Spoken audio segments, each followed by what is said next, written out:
In this video, we're going to be talking about boundaries and when to say no. So I want you to be prepared and go ahead and subscribe to this channel. Make sure you turn on notifications. Pause the video if you need to go run and get a notepad and pen. If you are driving and listening to this, totally awesome and cool, and thank you for listening to this video, but I do advise you to save the video, come back to it, and definitely take notes. That's how you're going to get the most information out of this session. So talking about the word no today, and there's a lot of people that have to address this every single day. In fact, we do address this every single day. We say no to many things, and we don't accept a lot of things because we just don't have the knowledge. So it's more like the know, like in knowing. We don't know enough information, so we're not confident in making the decision or trusting it to be what we're looking for. So no is pretty powerful, but it is not a stop. It is not a boundary. And I want to teach you today on how to use no and when to make the boundary and enforcing that boundary. So when you say no, I want you to be aware of the situation on why you're saying no.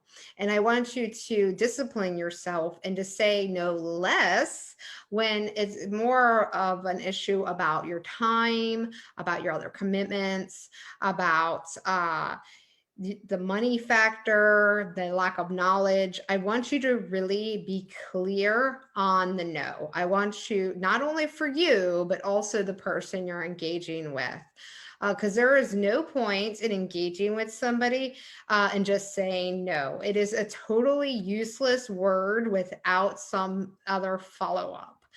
Because they are gonna, come back around. They're gonna, provide you more information. They're gonna want to know why, and then you are going to either have to block them then, or ignore them, which is gonna make you feel crappy. It's gonna make them feel crappy, when ultimately it was because you said no. So you have to take responsibility, and you've got to address the problem, which is the word no.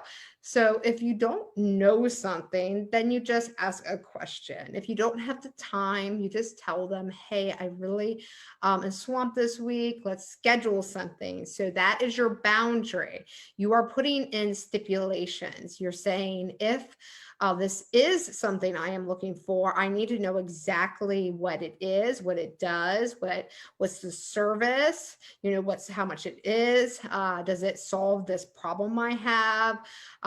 Is it something that really will benefit me or somebody I know? And ask the questions, because everybody out there in the universe that is successful asks questions. That's how they get the answers. They don't play the no game and just have the random information come back to them. They know exactly what they want, what they're looking for, and directly ask for that.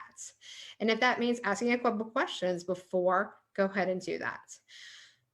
So if it's a no situation where you just don't trust the person, you can literally just say, listen, I tried to trust you before, and I got screwed, or I really don't believe in this product for me. I am glad that you find benefits in it, but I am against it. So be really firm on the no. Like, I'm totally seeing the benefits that you're getting from it. And, I'm so glad that you found something. But for me, I do not want to put this in my body. I don't want to do this service. It does not align with my beliefs. It doesn't align with my personality, my character. I am totally against this. So make sure that you are very clear on your no.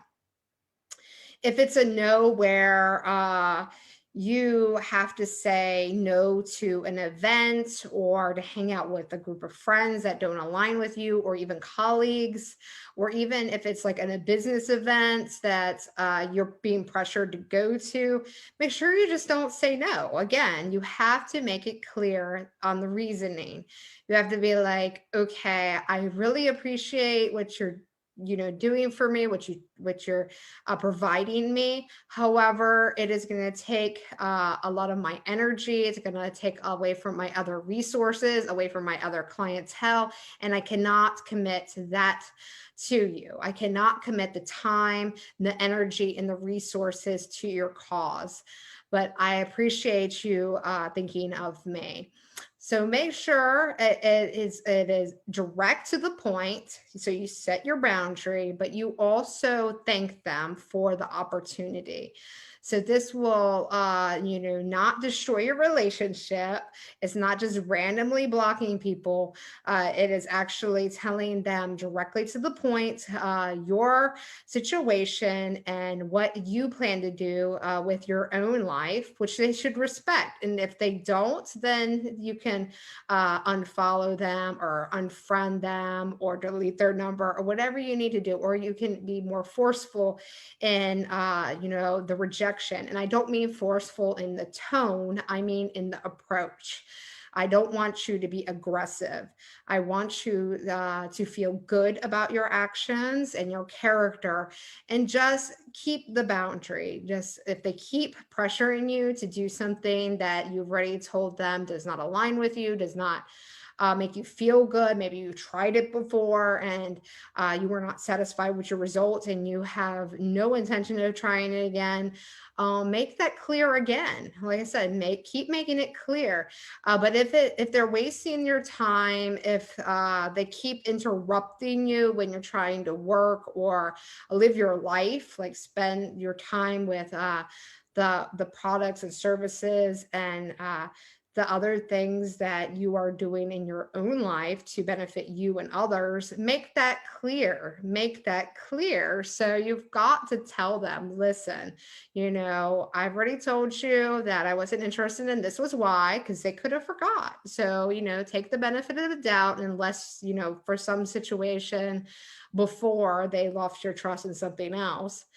But make it a benefit of the doubt. Maybe they forgot, maybe they didn't take a note and just forgot they followed up, and to say, listen, we talked last week. I already addressed this. I said the reason why I don't want to do this is this reason, and I am really firm in my belief system. I really can't do this because I need to dedicate my time to my own goals. So make sure, again, you set that boundary. Clear case in points. If this person really doesn't respect you, where they are listening to you, you can be very clear on that too. You could say, listen, I really don't feel respected right now because you keep asking me about this. I feel like you just are looking out for you. You're not looking out for my benefits. And I'm sorry, but we can no longer remain friends. Or I'm sorry, I cannot continue taking your phone calls. So again, you gave them the benefit of the doubt, but you made a clear boundary. And if they get offended and everything else like that, just don't retaliate. Don't drill it into them. Let them go on their way. They will go away. So just let them go. Don't fire them up and give them more negative and be like, yeah, this is why, because you did. Don't release that energy to them. Don't give them the power. So I hope that helped you guys, and setting a correct no, and make sure that you're enforcing your boundaries. So my name is Amina K. Thornton. Make sure you like this video. You go ahead and comment below to help other people that pass through on what you've benefited from this video, and I'll talk to